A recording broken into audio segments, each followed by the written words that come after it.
All right, it's time once again for a meeting of the Clyde Sukeforth chapter of SABR. I am Bruce McClure, the chapter chair, and we always hold our meetings in conjunction with the Gardner Waterman chapter of SABR in Vermont, Dr. Clayton Truder, chair. Now, let's get started in the usual way. Joe Ross, what is your favorite entry from this week in baseball history, your email program? Go. Thank you, Bruce. 1956 seems to be the high water mark of today. That's when Alexander Cartwright was honored with a plaque by the city of Hoboken, New Jersey, the city that's famous because that's where Frank Sinatra was born.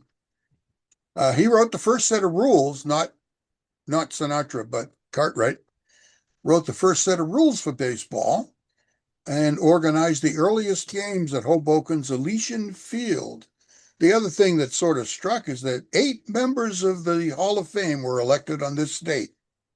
In different years, of course. And that's a little bit of what happened today in baseball history. Tell them how they can get on that list. And you can get on that list. It's it's $15.95 for normal people, $10 if you're a SABR member. Just send me an email at JNERoss, that's JANDEROSS @gmail.com, or go to PayPal and just put in $10, tell me you're a SABR member, and we'll sign you up. Thank you. You bet. Where's Jeff calling? Jeff, you got 2 podcasts to talk about now. Yes. What's up, man? Oh, thank you. Thank you, Bruce. Yeah, this week on Baseball and BBQ, we have the Baseball Savant. And if you never heard of him, you should actually check it out. His name is Brett Moore. Yep. He does a one-man show, and he knows more about baseball than anybody who ever. He just knows everything. I don't know how he does it, but he just knows everything. So yeah, check out Baseball and BBQ for the Brett Moore interview. And yes, on the NYS Halls of Fame podcast. Who did we have last time? I forgot who we had last time. Hold on. Yeah, that gets worse as you get older, my guy. I know, right? Oh man, we had Ray Negron, and he was a Yankee executive for 52 years. And he got started by spray painting out Yankee Stadium, and George Steinbrenner caught him and gave him a job instead of sending him to, instead of prosecuting him. So it's a great story. Thank you, Jeff. We appreciate you. If you are not downloading those 2 podcasts with your podcatcher app on whatever device you use, you need to point it toward those 2 podcasts, grab them today, and sit back and be entertained. I mean, especially with baseball and barbecue. It's baseball and food. That's what we're all about around here. Hey, Bill Nolan is here, my colleague on the board of directors. Bill, how you doing? Pretty good. I was hoping you could talk a few minutes about upcoming publications from SABR. Sure. I did notice that on this day, some years ago, Tony Canigliaro released his first single as a recording artist. But we have the next book that's coming out will be any day now. Really, it's a book on Henry Aaron. I'm sure among the folks here tonight, there are contributors. The very next one coming, our guest is one of the lead editors. It's on the 2001 Seattle Mariners, and we're awaiting design on that one right now. Later in the year, we'll have a book on the Cape Cod League, which I'm from Massachusetts, but I had never been there until 2024. A very impressive organization. We've got a book on the 1931 Homestead Grays in our once-a-year Negro Leagues teams section, and several others coming throughout the year. That Henry Aaron book, my father would have been all over if he were still around. Henry Aaron was my dad's favorite player. He made sure to take me to Fenway to see Aaron play as a DH for the Brewers. I can say I saw his only home run at Fenway off of Bill Lee in 75. It was in September 15th, 1975. So I can say I saw that home run. Dad, well, I thought you were only 35 years old. Oh God, if only. I'll tell you. I think I've aged 35 years in a week with the heating system around here. But you know what? We're up and running, and we're live on camera, so we're okay. Bill, thanks a lot. The Aaron book's any day now? Any day, yeah. Oh, I can't wait. That's fantastic. Realistically, it's probably going to be a couple weeks. For some reason, the Library of Congress code number that we need has been delayed a month. One of these days they'll let us have it, I guess. But I suppose Jason Schwartz will be thrilled when that book comes out. That's his favorite player too. All right, let's go on to our feature presentation. The Brooklyn Los Angeles Dodgers were always groundbreakers on the player development front, and when Major League Baseball instituted an amateur draft in 1965, the Dodgers were ready. By 1968, the disciplined front office and scouting department put together what is still considered today as the greatest draft class in pro baseball history. How the Dodgers put together that legendary draft class and how they were developed by Tommy Lasorda is told in Before They Wore Dodger Blue, Tommy Lasorda and the greatest draft class in baseball history. Eric Vickrey's exhaustively researched history of the development of the 1968 Dodgers draft class. And he's here tonight to talk about that book. Sabre member Eric Vickrey is an Illinois native with a lifelong love of baseball. He is the author of 3 books: Runnin' Redbirds, the world champion 1982 St. Louis Cardinals, Season of Shattered Dreams, post-war baseball, the Spokane Indians, and a tragic bus crash that changed everything. And tonight's book, like I just said, Before They Wore Dodger Blue, Tommy Lasorda and the greatest draft class in baseball history, Eric Vickrey.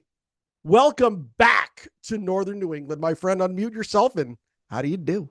Thank you so much. That was a tremendous introduction. I appreciate that. And yeah, it's certainly great to be with you all. This is my second time speaking to your chapter. I had the opportunity to talk about my my first book, or my last book, Season of Shattered Dreams, with you all as well. So I will share my screen here, and hopefully you can see the PowerPoint here.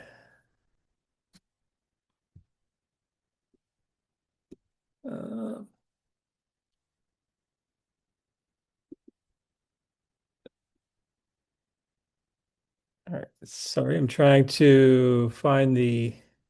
Don't you hit slideshow and then Yeah, there we go.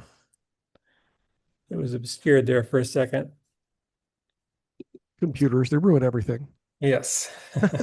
There it is. Go get them. All right, cool. So yeah, thanks for all for coming. It's hard for me to make these meetings. I always get the emails from Bruce, and I live on the West Coast, so a little hard for me to make the meetings usually, but it's a real honor to be here to talk to you all about this book, Before They Wore Dodger Blue, that just came out about a month ago from August Publications. And the genesis for this book was really came about when I was researching my last book about the 1946 Spokane Indians. And I learned about this juggernaut 1970 team that was led by Lasorda and that included much of the class from 68. So I thought it was a cool story and pursued that as my next project. So there's a lot in the book about the Major League Baseball draft, which started in 1965. So we're coming up on about 60 years. I guess it's, 60, this is 61st year since the draft was instituted in 65. And historically, going back to the early days of the draft, and even today, the Major League Baseball draft has very much been a crapshoot. Historically, about 1 in 7 players selected in the draft ever appear in the majors. Even first-round picks, they often don't get right. Only 30% of roughly 30% of first-round picks never reach the majors. Now, in '66, the Mets had the overall number 1 overall pick, and they decided to choose a high school catcher named Steve Chilcott, who you see there on the left. And the other guy they were considering was Reggie Jackson. He went number 2 to the A's. So you can see how a pick can really make or break a team in their draft season. Now, when I was researching this book, I had the good fortune of conducting a lot of interviews, and I interviewed Hall of Fame GM Pat Gillick, and I asked him what he considered to be a successful draft, and he told me if his teams could get 2 or 3 future big leaguers out of a draft, they would consider that a successful draft. So let's look at the 1968 draft and see how the Dodgers did that year. So this is a list of all the big leaguers they signed from that class. And as you can see, it's a laundry list of names you've probably heard of. Davey Lopes, Steve Garvey, Ron Cey, Bobby Valentine, Tom Paciorek, Geoff Zahn, and Doyle Alexander, a couple longtime pitchers. Of course, Bill Buckner. So really a tremendous class. And I'll go through some of the reasons why we consider this the greatest draft class in baseball history. So out of the class, there were 6 future All-Stars who combined for 23 All-Star games. There were 9 players who played 10 or more seasons in the majors. The position players from the class combined for over 11,000 hits and over 1,100 home runs. And they combined for 234.5 wins above replacement or WAR. And all of these are draft records. So by any measure, the 68 Dodgers draft class is considered the best of all time. Now, really going back to the 1940s, the Dodgers have long had a tremendous draft and development, minor league development system going back to Branch Rickey, who of course invented the affiliated minor league system when he was with the Cardinals in the 1920s. In 1943, he became the GM of the Dodgers and expanded their minor league program. A number of developments in the 40s. He developed the first full-time spring training facility in Vero Beach. That became Dodgertown in the 40s. He, of course, signed Jackie Robinson and integrated the game in 45 and into 46. And he hired a full-time statistician in 1947. So he was a real groundbreaker in many ways. Now, in 1950, Branch Rickey left to join the Pirates, and Walter O'Malley became the majority owner of the Brooklyn Dodgers that year. The Dodgers won their first World Series championship in 1955. That was, of course, the Boys of Summer team that Roger Kahn made famous. In 1957, the Dodgers relocated to Los Angeles after New York City officials failed to secure the land and funding for a new stadium in Brooklyn. Walter O'Malley wanted to build a dome stadium in Brooklyn to replace Ebbets Field, but ultimately moved to the West Coast with the Giants. And then after moving to Los Angeles, the Dodgers consistently led the league in attendance. So O'Malley already had deep pockets, and these deep pockets grew deeper after the move to Los Angeles. And here pictured is on the bottom right is Buzzy Bavasi and Fresco Thompson, who were in many ways proteges of Branch Rickey and were part of the Dodgers front office. So in the 40s and 50s, this is just a list of some of the players that the Dodgers signed and developed. Of course, many Hall of Famers: Duke Snider, Jackie Robinson, Roy Campanella, Don Newcomb, Sandy Koufax. Roberto Clemente, of course, ultimately became a Pittsburgh Pirates Hall of Famer, was selected by the Pirates in the Rule 5 draft by Branch Rickey after he had jumped from the Dodgers to the Pirates. So a long list of players who really formed the foundation of multiple pennant-winning teams in the 50s and into the 60s. Now, one player you didn't see on that list was Tommy Lasorda. Lasorda played for the Dodgers, but was not a very successful major leaguer. Tommy was born in Norristown, Pennsylvania in 1927. He signed with his hometown Phillies out of high school. Norristown's pretty close to Philadelphia. In the early minors, he did have quite a bit of success. In one game, a 15-inning game, he struck out 25 batters. I believe that was in a Class C game. And then a few years into his career, the Dodgers picked him up in the minor league draft, largely based on that 25 strikeout game and another game that he pitched very well against a Dodgers affiliate.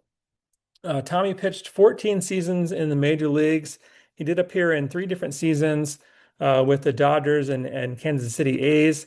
His lifetime major league statistics, you see there, 0-4 record and 6.48 ERA. So not much success in the major leagues, although he did win 136 games in the minor leagues many of which came with AAA Montreal. So Tommy was kind of a fringe major leaguer at best. It was a kind of a soft tossing left-hander. And then after his career, he went into scouting in the early 60s, first based out of Norristown, scouting in the Northeast. And then a couple of years into his scouting career, moved to the West Coast, moved to Fullerton and scouted in Southern California. In 1964, of course, this is before the draft when teams could sign any player. Lasorda was responsible for signing Willie Crawford, Tommy Hutton, and Jim Strickland, so 3 players who combined to play 30 seasons in the major leagues. In 1965, in the spring of 65, he recommended the Dodgers draft Tom Seaver in the upcoming first draft that occurred that summer. Of course, the Dodgers did not sign Tom Seaver. He asked for a lot more money than they wanted to offer. Lasorda famously told Seaver, who was a pre-dental student, good luck in your dental career. In 65, Lasorda was appointed a rookie league manager, and that was because the Major League Baseball adopted the amateur draft that year. And that was largely because the Angels paid what was considered at the time a very large signing bonus to Rick Reichard, $205,000. At the time, it was the largest contract ever given to an amateur player. And this followed an almost 20-year trend of rising bonuses. So some owners had been clamoring for a draft for several years, and this was kind of the last straw. Reichard's bonus was $100,000 more than the highest paid major leaguer in 65, and that was Willie Mays. So at the winter meetings in December of 64, the owners voted rather to institute an amateur draft in 65. And the Dodgers were one of a handful of teams that initially opposed the draft, and you can understand why. Just given the list of players you saw earlier, they were very astute at signing and developing their own players. They had deep pockets, so they certainly didn't need the draft, unlike some of the smaller market teams. So just to give a sense of what was happening in the Dodgers at the time, they had just defeated the Twins in the 65 World Series. In 66, they again won the National League pennant, ultimately lost the World Series that year to the Baltimore Orioles. Sandy Koufax in 66 won 27 games, a 1.73 ERA, and struck out 317 batters in 323 innings. A tremendous year, but after that season, Koufax surprised everyone with his retirement at the age of 31 because of a arthritic left elbow. Also that offseason, the Dodgers traded Maury Wills, and suddenly they went from having won 10 pennants in the last 20 years and fell to 8th place in 1967. Only won 73 games that year. As a team, they hit 236 with only 82 home runs. Both of those were last in the league. So that gives you a sense of kind of where the franchise was heading into 68. The Dodgers scouting department was directed by Al Campanis, consisted of about 20 full-time scouts, most of whom had pretty fleeting major league careers if they played in the majors at all. This gentleman, Kenny Myers on the right, famously signed Willie Davis. Bill Brunzel would go on to sign Bill Buckner and Ron Say. And Hugh Alexander, a long time scout, who actually began his scouting career when Kennesaw Mountain Landis was commissioner and scouted all the way up until the time that Bud Selig was commissioner. I think he's probably the only person in professional baseball who could have made that claim. So this gives you just a taste of who these scouts were. There's a whole chapter in the book about the Dodgers scouts, but for time's sake, I'll just move on. So in the first few years of the draft, the Dodgers, kind of like what Pat Gillick said, they did get a couple, 2 or 3 major leaguers out of each of those drafts, guys like Billy Grabarkowitz, Steve Yeager, Von Joshua, a couple late round picks, Charlie Hough and Bill Russell came out of the 66 draft. But certainly it wasn't a franchise altering haul, and they were sort of in desperate need of offense and position players heading into the 68 draft. So in January 68 draft, and this was back when there were two drafts. There was one in January and another in June. In the January draft, the Dodgers drafted Davey Lopes out of Washburn University, who was a two-sport star. He played basketball and baseball there. And they also drafted a left-handed pitcher named Geoff Zahn out of the University of Michigan. Both of those players, of course, would go on to have pretty successful careers. But it was really in the spring of 68 that the Dodgers sort of changed their strategy heading into the June draft. Al Campanis sought advice from NFL scouts, in particular a guy named Al Locasal, who was a Bengals and Chargers executive, had run many NFL drafts. And Campanis got advice from Locasal, who told him, you really should be drafting more on athleticism rather than positional need. They kind of came up with a new strategy as far as ranking players and a new grading system. So they put all this information together with their very experienced scouting department and came up with a list heading into the 68 draft. They went really heavy on position players. The Dodgers were really in desperate need of offense. So 22 of the first 29 picks were position players, starting with their first round pick. You see their picture, that's Bobby Valentine, who is a high school star both in basketball and football in Stamford, Connecticut. Bobby was recruited by colleges across the country and ultimately agreed to go to USC and was set to replace their running back, O.J. Simpson, on the football team. And then the Dodgers ultimately took him in the first round, 5th overall, and convinced him to sign. In the second round, the Dodgers picked another high school player, Bill Buckner, a first baseman out of Vallejo, California, who had been recruited by USC to play baseball.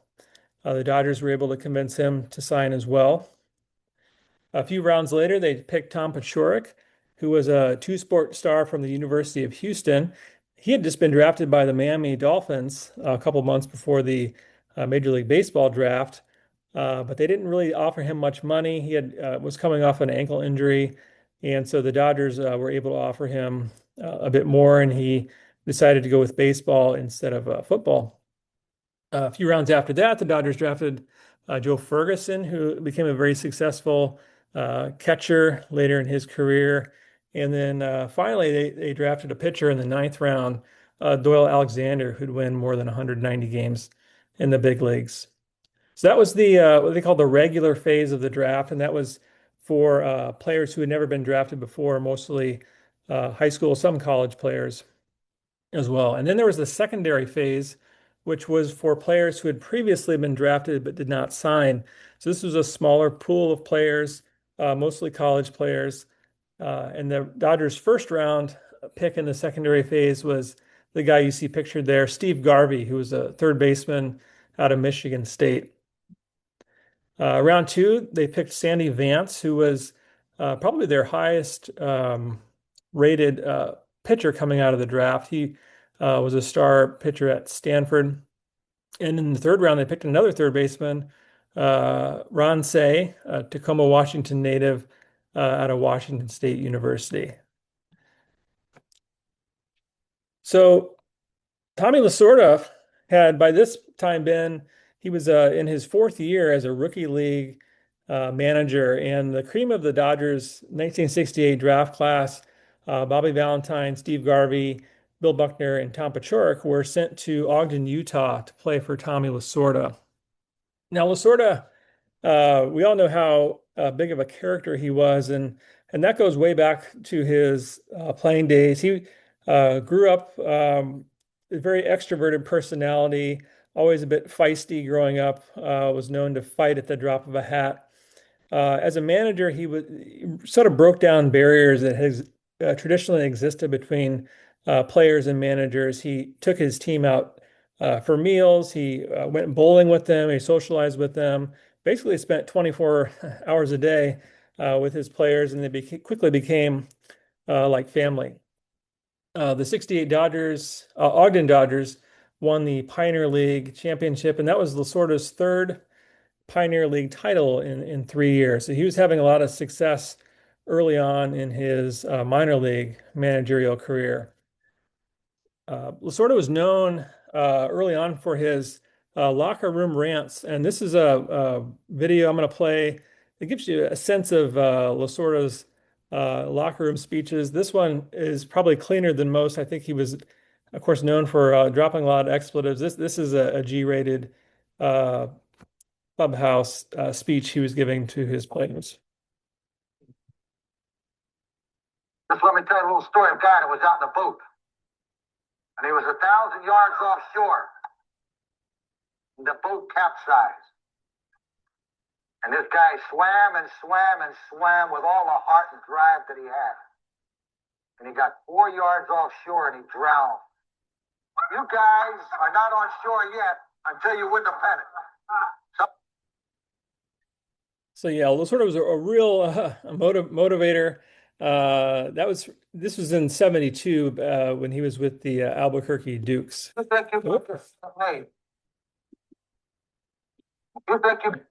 There we go. So in 1969, Lasorda was promoted all the way to AAA, which was a little unusual at the time. Usually managers went a little more stepwise like players, but the Dodgers had lost their single A and double A managers to the Padres, expansion team. And so they promoted with the backing really of Al Campanis and Peter O'Malley, Lasorda all the way up to AAA. There's not everyone in the organization felt strongly about Lasorda. He definitely had his doubters. They didn't think his sort of rah-rah style and his being really friendly with his players would translate to success at the higher minor leagues and certainly not the major leagues. So he was there to silence his doubters was definitely his goal. Now with the 69 club, it was a really veteran team with the lone exception of Bobby Valentine, who was learning shortstop on the fly that year. Most of the other players from the 68 draft class at that point were still in single A or double A. The Spokane Indians finished the season 71 and 73. And so Lasorda really needed to prove his doubters wrong heading into the 70 season. So let's talk a little bit about the 1970 Spokane Indians. Really considered, I think, one of the great minor league teams of all time. So their lineup on most days consisted of Bobby Valentine leading off, playing shortstop. Bill Russell was a center fielder. Bill Buckner, left field. Hitting cleanup most games was Steve Garvey playing third base. They had Tom Paciorek in right field. Tommy Hutton, who's of course now a Marlins broadcaster. He was a really, really good defensive first baseman. And I mentioned earlier that Lasorda had signed him when he was a scout. They had a catching tandem of Bob Stinson, who'd go on to a pretty long career, and Steve Soggy, who was a former USC quarterback, perhaps best known for handing the ball off to O.J. Simpson. He never did make the major leagues, but was for a while a pretty talented prospect. They had a veteran second baseman named Bart Shirley hitting eighth. And on the bench, they had Davey Lopes, who was like their fifth outfielder. So just a loaded roster, particularly on the position player side. One player you didn't see listed there was Ron Say. He was still in Double A and really behind Steve Garvey on the third base depth chart at that time.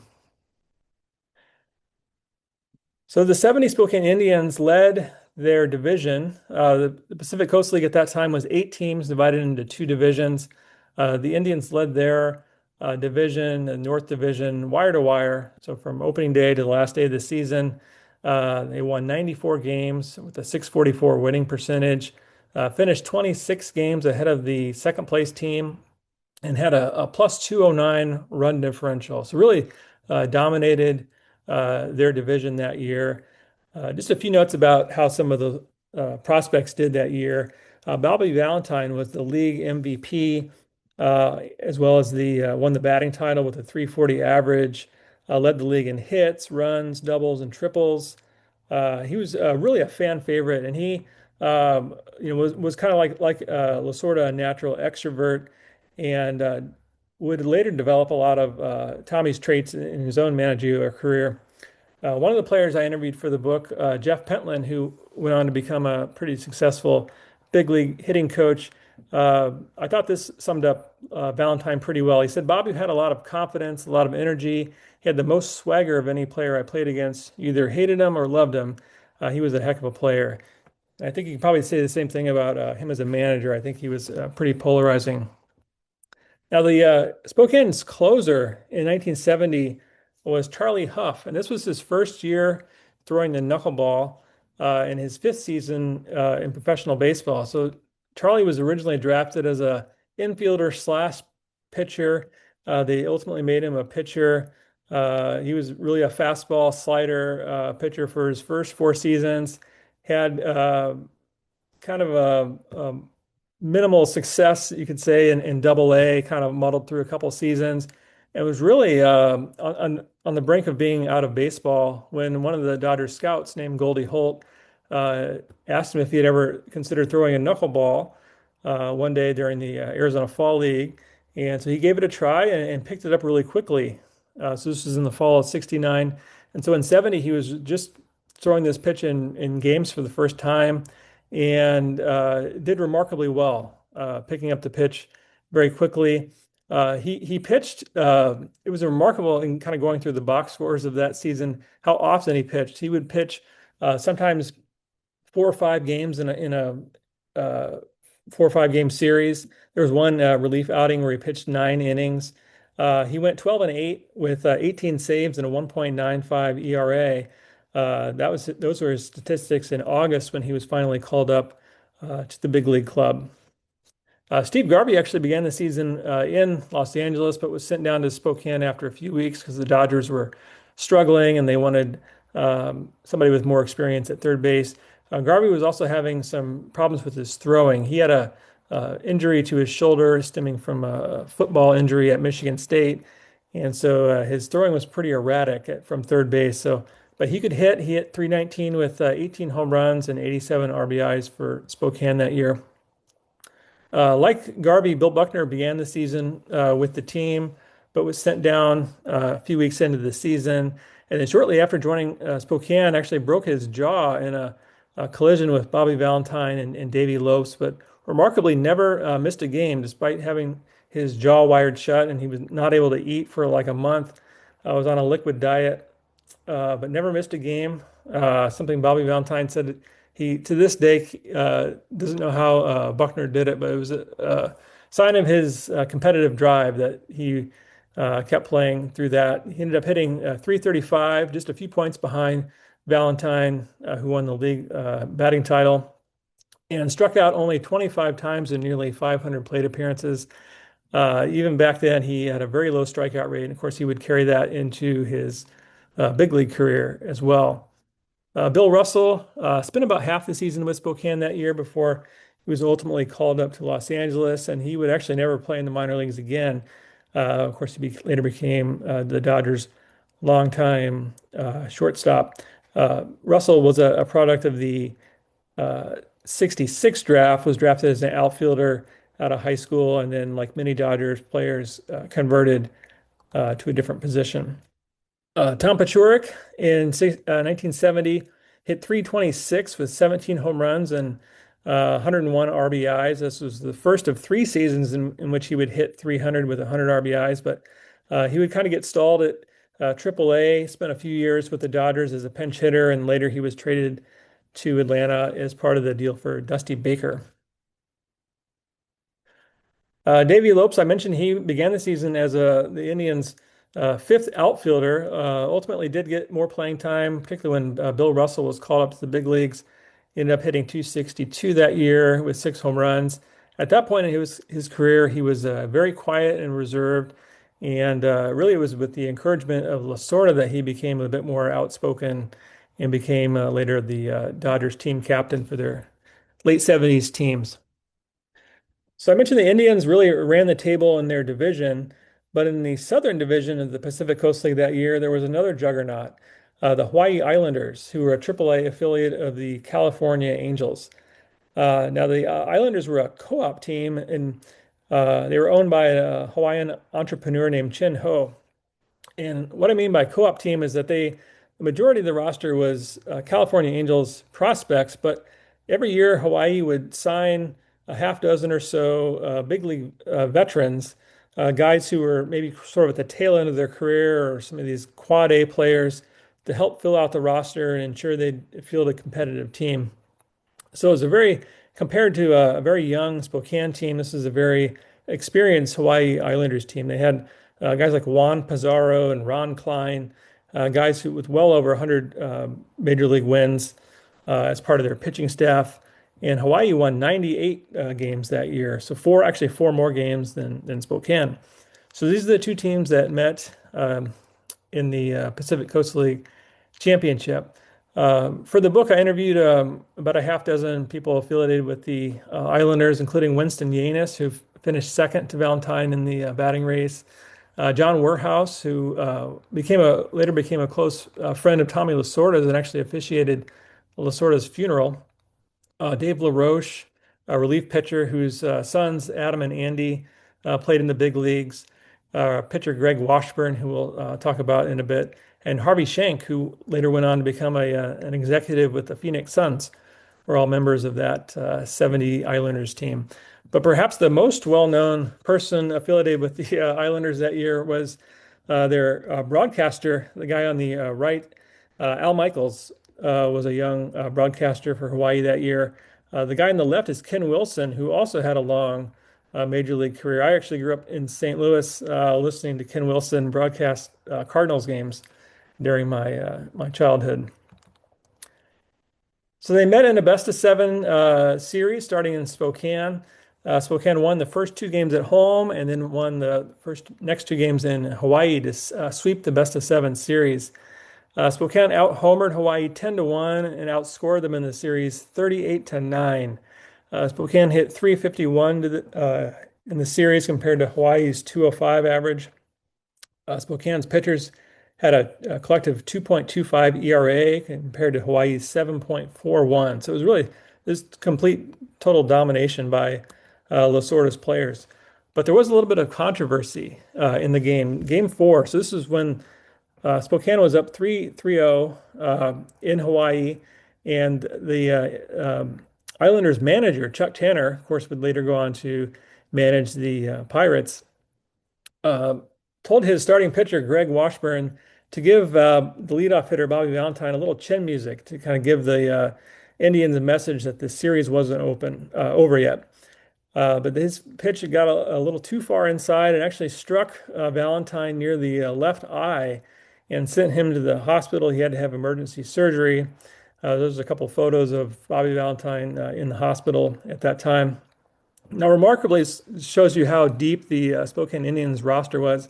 They had a backup infielder named Marv Gallagher, who was also out of the 68 draft. Ultimately, he had some injuries that kept him from reaching the big leagues, but he hit for the cycle after coming in the game to replace Valentine. And Spokane won that game 16-2 and won the series. So this is a cool quote John Werhouse told me about that 70 Spokane team. He said, "They were the best accumulation of athletes we ever played against. They were young and spectacular. That team was great, and Tommy made it great. He was a wonderful manager for young players. In the Coast League Championship, they went through us like butter." Now, of course, a minor league championship is great, but ultimately these guys wanted to end up here playing at Dodger Stadium. And that's what many of them did over the next several seasons. A lot of these guys came up in 71, 72, 73 and became part-time and eventually everyday players. Now, Bobby Valentine was considered really the cream of the crop out of that and the best prospect the 68 draft and in the Dodgers organization at that time.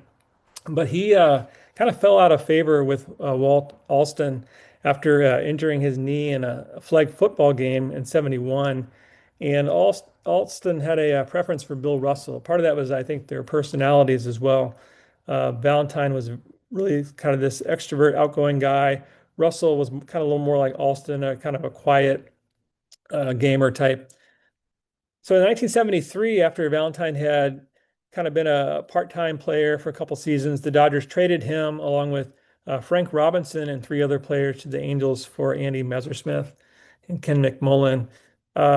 Bobby had a sort of a career resurgence in the first couple months of the season that year in '74, but then had this horrific injury he sustained when he collided with the outfield wall while trying to make a catch, and sustained a compound fracture to his leg that never healed correctly, and really ended his career. He did end up hanging on and becoming a kind of a fringe major leaguer, utility type through the end of the '70s, but that really ended any chance of him becoming a everyday player.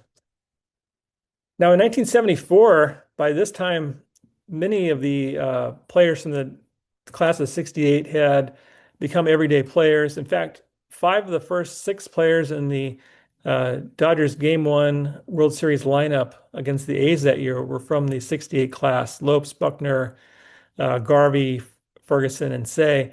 And then you had Messersmith, the Game 1 starter, who was acquired in a trade for part of Valentine, I mentioned, was part of that trade. So the other players from the 2 other players from the lineup, Russell and Yeager, also products of the Dodgers draft and development system. Now, the Dodgers legendary infield, Ron Say, Bill Russell, Davey Lopes, and Steve Garvey. 3 of these guys came out of the '68 draft class and ended up playing together for an unprecedented 8.5 consecutive seasons. They won 4 pennants together and then finally won a World Series title together in '81. And of course, Lasorda, after a few successful seasons in AAA, was promoted up to be a third base coach with the Dodgers, and then took over for Walt Alston at the end of the '76 season, and ended up winning 2 World Series titles in his Hall of Fame career in '81 and '88. Almost got to 1,600 wins in his 20-plus seasons as Dodgers manager, and only 4 managers in baseball history have a longer tenure with one team. And of course, we all remember Lasorda mostly for things like this clip. He's out there, and the Philly fanatic has a stuffed mannequin of a Dodger, and Tommy trying to get that fanatic close. You see the physique of the of the mannequin. Tommy's a little bit odd, I think. Is he going to move that over now? Look at him go. Now he says, "You don't make fun of me." So Tommy had, definitely a character, one of the great characters that we've had in the game.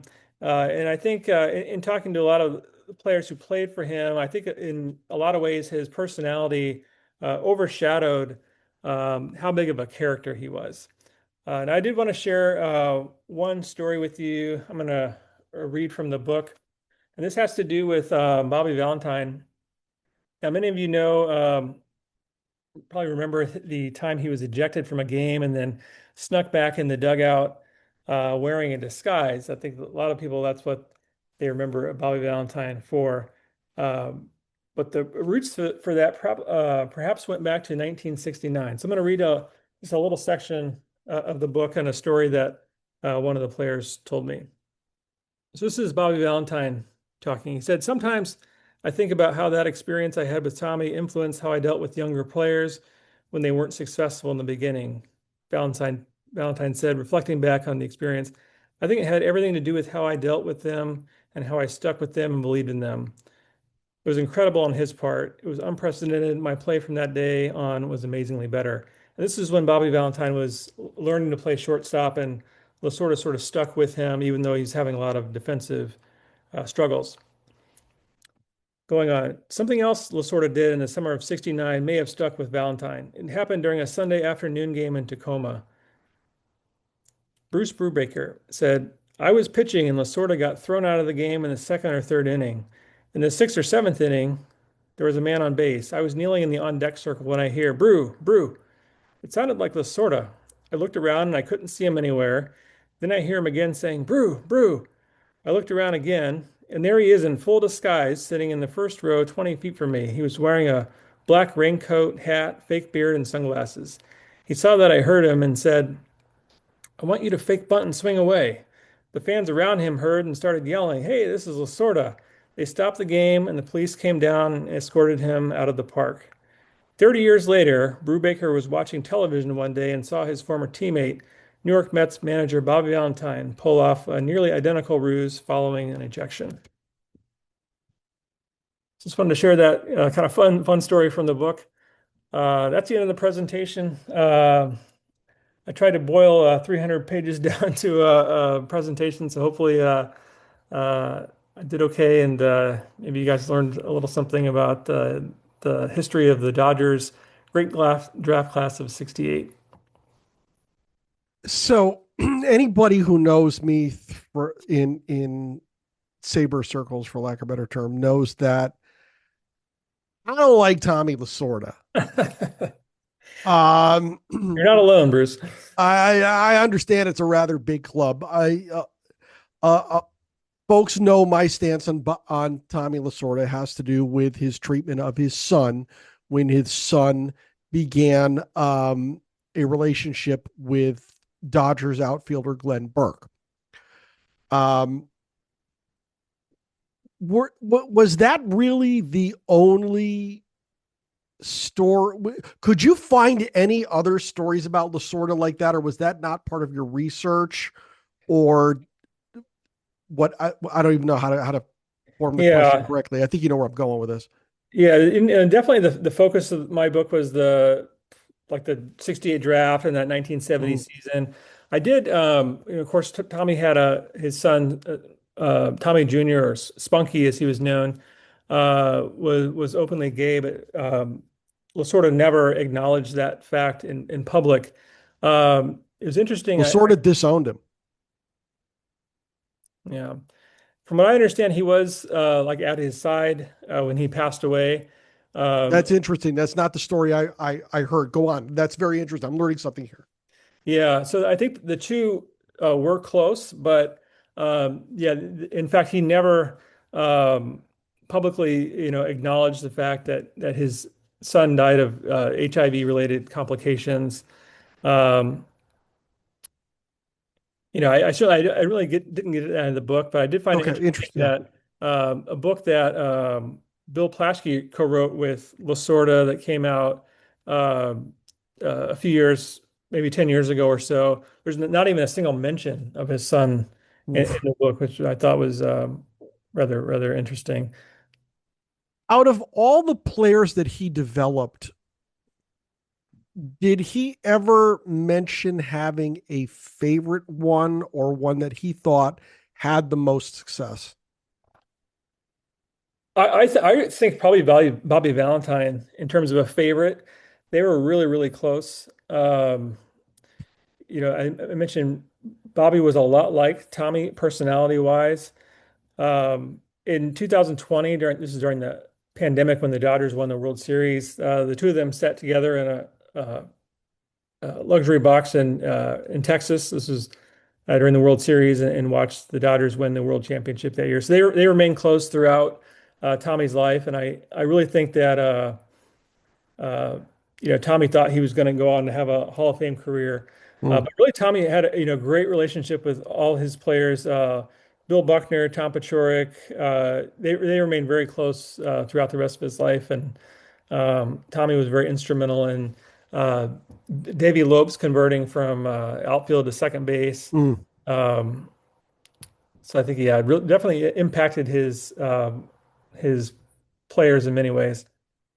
If you have a question tonight for our presenter, Eric Vickrey, go down to the bottom of the screen and hit the react button. You'll see another button marked raise hand. Raise your hand. We'll get you in line to ask questions of Eric Vickrey tonight. First up is Gary Joquin. Gary, go get him.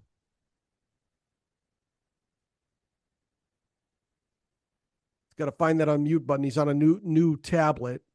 I'm just tap dancing until he gets it. Good. There he is. I was caught on the early part of your presentation where the Dodger organization consulted with the NFL to broaden or at least add the criteria of looking for superior athletes as opposed to superior position players. It immediately brought to mind, can you provide any insight into current day organizational / scout thinking about assessing the cerebral chops of players so that future players like Tom Brady don't get drafted in the 6th round? Yeah, that's a great question. The majority of my research and stuff for the book, I had more to do with the scouting process of the late 60s, early 70s, which is vastly different from today. They didn't even have radar guns in 68 when this draft was occurring. So things are night and day different now with analytics. And although even in kind of more recent, in the last couple of decades, you still see players come out of the late rounds. A guy like Albert Pujols, drafted, I think like 17th round, something like that. A lot of teams, including the Cardinals, overlooked him. Ryan Sandberg, John Schmaltz were 21st round draft picks. So you still see guys coming out of the late rounds and still see some first round picks who don't pan out. So even though I think analytics has drastically changed and improved in a lot of ways how teams assess players, it's still not a perfect system. Thank you. Next up, John Bartolek. John, unmute. You're up. Hi, Eric. Great presentation. I was hoping you can throw some insight based on your research into why that draft class was such an outlier. The Dodgers, as you mentioned, didn't have great drafts prior to that, and then the subsequent years they, weren't even average. Yeah. So was there something about the front office team, the scouting team at that period that, or was it just the luck of the draw and everything, the planets aligned? Yeah, I think probably the latter, because they still had, Al Capanis was still in charge of subsequent drafts. They had many of the same scouts involved. I think in some ways it was kind of the planets aligning. Some of the players, I think one thing the Dodgers did really well is that they identified players and then put them in a position to succeed. So a guy like Lopes, they drafted as an outfielder. He may have been a average outfielder, but they turned him into a second baseman, and suddenly he's a all-star infielder. They did the same thing with Bill Russell, converting him to shortstop. So they were really good at identifying athletic players and then putting them in a position to succeed.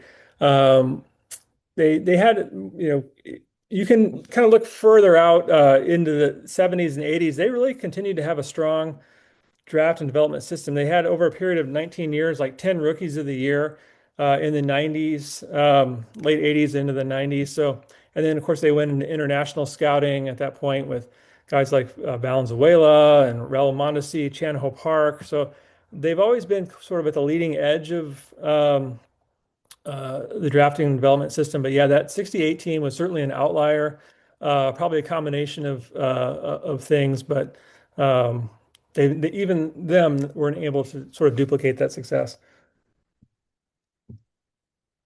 Andy Heckroth. Hi, Eric. This is more just a comment than a question. I do like the fact that you mentioned Ken Wilson as a Cardinals fan. Yeah, yeah. I thought that was pretty cool that the Hawaii Islanders broadcasting booth was just as talented as the roster that year. Yeah, is he still in Hawaii now? I knew he was with St. Louis for a while. I didn't know, I thought I heard he had moved back, but I didn't know if you had heard anything. Yeah, he lives in Portland, Okay. and I think he's just retired and enjoying spending time with his grandkids. Um, but he did just recently publish a book that's, I think, largely about his broadcasting career in St. Louis. You can probably find that. I think it's called "Oh Baby," which was his Oh yeah. tagline as a hockey announcer. Yep, with the blue. Yeah. Yeah. Thanks, Eric. Yeah, thank you. Kirk Weber, you're up, man. I was just wondering, as far as the Hawaii Islanders with the travel to get out there, did they have to adjust the schedule at all, or how long their homestands were and that kind of thing? Yeah, that's a great question. So the way they did it was that the teams in their division would usually go and spend like a week to 10 days there. Um, the Islanders, or rather the Spokane Indians, who were in the opposite division, they made 2 trips there and were 5 games apiece. But the teams within their division who they played more often, yeah, they would go and spend 7 to 10 days there because of the travel. Another thing that Hawaii did was they actually paid a stipend to other teams in the league to help with the travel cost. Thank you. Stephen Meyerson, you had your hand up. Do you have a question? I think Stephen Meyerson lost his connection. It sure looks like it. Okay, Jeff Cohen, did you have a question? Asked and answered. Asked and answered. That is a very political way of answering that question. Thank you very much, Jeff. Okay. Okay, Eric, where can you get the book? Yeah, so the book was published by August Publications. It's a small press out of Minneapolis, so you can buy it directly from their website, or you can find it any of the usual online booksellers, Amazon, Barnes and Noble. It's a paperback, $24.95 is what it retails for. If anybody is interested in like a signed copy, you're welcome to reach out to me. Happy to help arrange that. There's a little blurb about the book from Amazon. Buy it at your local bookseller. If you can avoid the big boxes and go to Amazon, I run a small family-owned business, so I advocate for this on a daily basis. If you can get it at your local bookstore, do it. If you're far enough away and you've got to do the Amazon thing, do it. But try to keep your local shops open and running, if you would, please. Eric, fantastic stuff. This is really. How did you get interested in the Dodgers in this subject? Well, it was kind of more through the lens of the Spokane Indians, living out here in Washington State and kind of having researched so much of that franchise's history. So I kind of came at it from more of like a Spokane Indians lens. But as I kind of dug into it, I realized that really the bigger story is that it's a Dodgers story, and all these guys coming out of that class under Lasorda, and all these guys, really changing the direction of the franchise post Koufax heading into the 70s was kind of the bigger story. So I wanted to write a book about the 70s Spokane Indians, but that would be very niche, and this kind of made, I think, a better book. So that's kind of the direction it took. All right, well, you opened the door, so I'm going to ask you, what's next? Well, as Bill Nowlin can attest, we've been hard at work on this Saber book about the 2001 Mariners. We had a bunch of bios and stories come in right at the deadline, so we just got through going through a bunch of those, and that'll be coming out in a few months to coincide with the Mariners' 25-year anniversary of the 116 win team. So that was 25 years ago. Oh my god! Yeah, hard to believe. Oh man, go on. I'm sorry. 25 years ago. Wow. Oh gosh, 25 years ago. So, any topics you're looking at for book number 4? Yeah, always have something in mind. Yeah, it's a biography, but I haven't really committed to it yet, so I don't want to go on a record out there yet. Okay. All right. Well, but if it's baseball related, of course, you got a spot here. All right. Appreciate that.